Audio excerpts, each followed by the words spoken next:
संविधान का एक बेसिक स्ट्रक्चर है, ध्यान से समझिए। कृपया फोन को साइलेंट मोड पे डाल दीजिए, अगले 1 घंटे कुछ जरूरी बात करने वाले हैं। संविधान का बेसिक स्ट्रक्चर कहां लिखा हुआ है? संविधान के प्रियम्बल में। संविधान निर्माताओं ने कहा था कि संविधान में जो बदलाव करना है करते रहना आवश्यकता पड़ने पे, लेकिन प्रियम्बल से छेड़छाड़ मत करना, यानी बेसिक स्ट्रक्चर को मत बदलना। बेसिक स्ट्रक्चर क्या है? डेमोक्रेसी। बेसिक स्ट्रक्चर क्या है? Justice, equality, justice, liberty, fraternity, unity, national integration. ये बेसिक स्ट्रक्चर। 1976 में जब सारे के सारे लीडर ऑफ अपोजिशन जेल में थे, फंडामेंटल राइट को सस्पेंड कर दिया गया था, लोकसभा का टेन्योर मार्च 76 में पूरा हो गया था, इमरजेंसी लगी हुई थी, कोर्ट जाने का फंडामेंटल राइट नहीं था, कोई पीआईएल नहीं फाइल कर सकता था किसी कानून के खिलाफ, किसी सरकार के किसी आदेश के खिलाफ।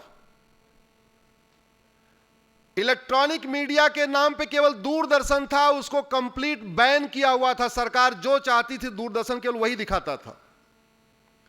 प्रिंट मीडिया का बिजली और पानी का कनेक्शन काट दिया गया था। कुछ मीडिया हाउस जनरेटर किराए पे लेके अखबार छाप रहे थे। उस परिस्थिति में संविधान का बेसिक स्ट्रक्चर बदल दिया गया, प्रियम्बल को में छेड़छाड़ कर दिया गया, प्रियम्बल में 2 नए शब्द जोड़ दिए गए।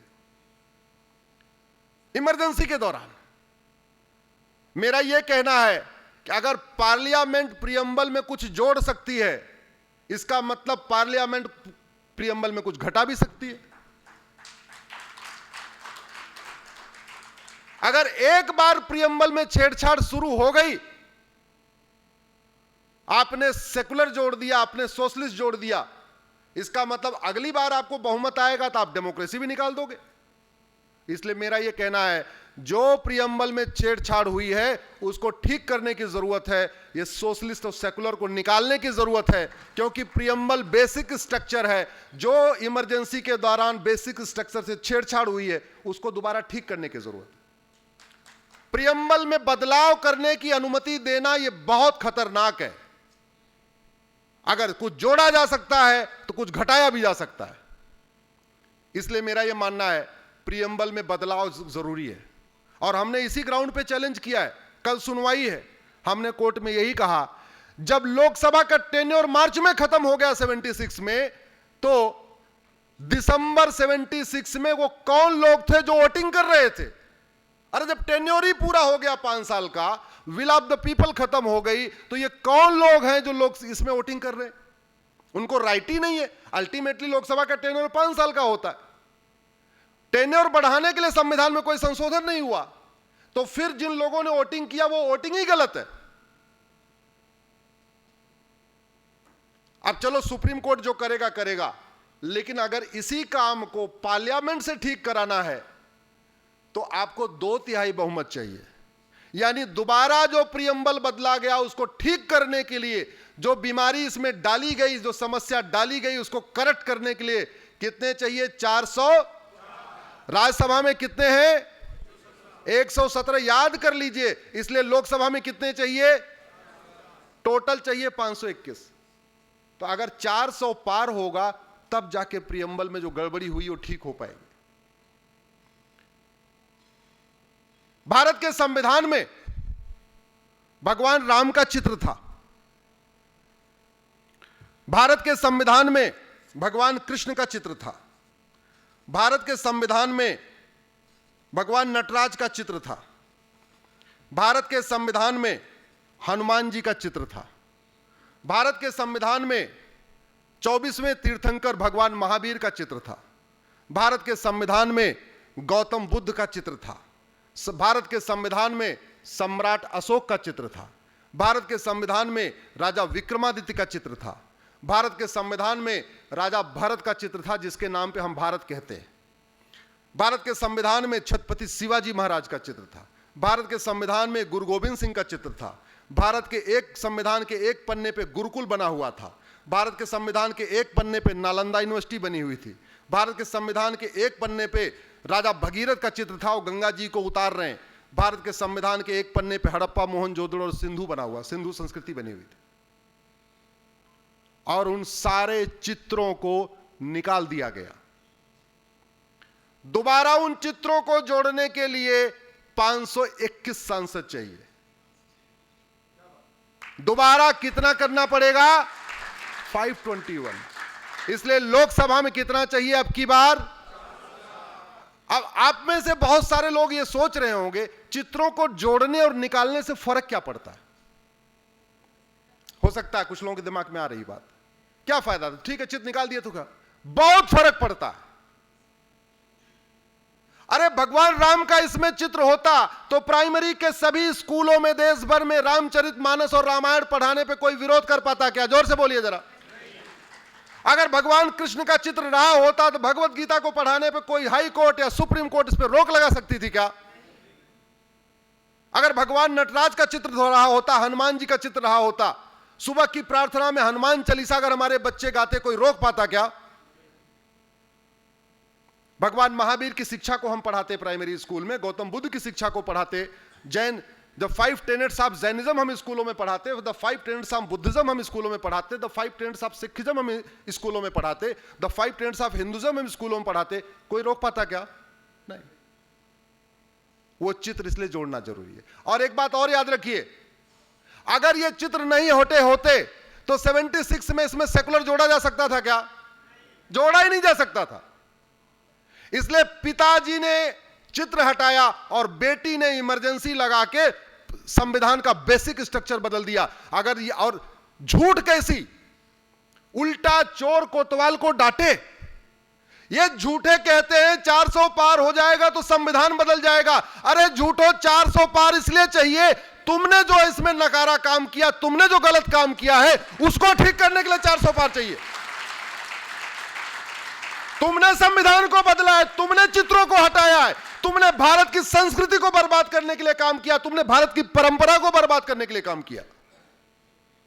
उनको ठीक करने के लिए 400 पार चाहिए। पूरी दुनिया में जितने देश हैं सबका एक एक नाम है। आपको किसी देश का 2 नाम नहीं मिलेगा ऑफिशियली। वैसे अलग बात है कि बर्मा को आजकल म्यांमार कहते हैं, लेकिन म्यांमार ऑफिशियली है तो ऑफिशियली है। पूरी दुनिया में एक देश है जिसके ऑफिशियली 2-2 नाम है। कौन है वो? India, that is Bharat. Nehru ji का विदेशी दिमाग देखिए, भारत दैट इज इंडिया कहते तो भी बात समझ में आती है, इंडिया दैट इज भारत। अरे जब नाम इंडिया रहेगा तो भारत की संस्कृति कैसे मजबूत करोगे? भारत की परंपरा कैसे मजबूत करोगे? और यह विदेशी सोच का ही परिणाम है। भारत में भगवान राम से ज्यादा मान सम्मान यहां पे लोगों को मिलता है। भारत में 2 नेशनल हॉलिडे है। कौन कौन सी? 2 अक्टूबर और नेशनल हॉलिडे किसकी होनी चाहिए? रामनवमी की होनी चाहिए कि नहीं होनी चाहिए? नेशनल हॉलिडे क्या है? गांधी जी की जयंती। मैं गांधी जी का कोई विरोधी नहीं हूं, बहुत सम्मान करता हूं, लेकिन गांधी जी तो खुद ही हेराम करते थे। तो रामनवमी राष्ट्रीय अवकाश होना चाहिए, गांधी जयंती राष्ट्रीय अवकाश होना चाहिए। अब आर्टिकल 1 में जो लिखा है इंडिया दैट इज भारत, उसमें से इंडिया शब्द हटाने के लिए आपको 2/3 बहुमत लोकसभा में चाहिए, 2/3 राज्यसभा में चाहिए। इसलिए अब की बार कितना चाहिए? 400। कुछ दिन पहले बंगाल में संदेश खाली की घटना हुई, आपने सुना होगा अखबारों में। 1 हफ्ते लगातार उसके ऊपर पूरा हंगामा हुआ है। फिर हाई कोर्ट ने जब PIL फाइल हुई है तब शाहजहां शेख के खिलाफ FIR हुआ है। हाई कोर्ट में PIL फाइल हुई है तब उसका मैटर CBI को गया है, और CBI वाले गए तो वहां लोगों ने पीट भी दिया। आप जरा सोचिए बंगाल की क्या स्थिति है। ED वाले जा रहे हैं, वो भी पिट रहे हैं। सीबीआई वाले जा रहे हैं, वो भी पिट रहे हैं, बीजेपी वाले तो पिट ही रहे हैं। कई लोगों को तो वहां फांसी पे भी चढ़ा दिया गया। क्यों? क्या वहां पुलिस नहीं है? क्या है ना? अरे बंगाल में पुलिस है कि नहीं? तो बंगाल वाली पुलिस अलग बिहेवियर क्यों करती है और यूपी वाली पुलिस अलग बिहेवियर क्यों करती है? क्योंकि पुलिस राज्यों के अधीन है। क्योंकि पुलिस राज्यों के अधीन है। और यूपी वाली 2017 के पहले माफियाओं का मुकदमा वापस ले रही थी। ये तो आजकल बुलडोजर लेके दौड़ रही है, आजकल घर गिरा रही है। अदरवाइज 2017 के पहले आतंकवादियों का मुकदमा वापस ले रही थी। ऐसा कानून चाहिए क्या कि बलात्कार हो जाए और पुलिस मुकदमा न दर्ज करे? ऐसा कानून चाहिए क्या कि आतंकवादियों का मुकदमा वापस शुरू हो जाए? अखिलेश यादव कई आतंकवादियों का मुकदमा वापस ले रहे थे। मैंने पीआईएल फाइल किया हाई कोर्ट में, तब हाई कोर्ट ने रोक लगाई है, तब उनका मुकदमा वापस नहीं ले आए। भगवान की कृपा से तब तक इलेक्शन हो गया, योगी जी मुख्यमंत्री हो गए। नहीं तो मुकदमा वापस हो चुका होता, वो तो अच्छा था, इलेक्शन हुआ और बीजेपी की सरकार बन गई, योगी जी मुख्यमंत्री बन गए। तो समाधान क्या है इसका? परमानेंट समाधान? परमानेंट समाधान ये तो नहीं है। मेरा ये नहीं मानना है कि नहीं नहीं एक काम करो, सरकार अपनी बना लो, सरकार अपनी भले हो। मेरा मानना है जब देश कानून से चल रहा है, कानून ऐसा होना चाहिए कि मुख्यमंत्री कोई हो, मंत्री कोई हो, सांसद विधायक कोई हो, मनमानी कर ही ना पाए।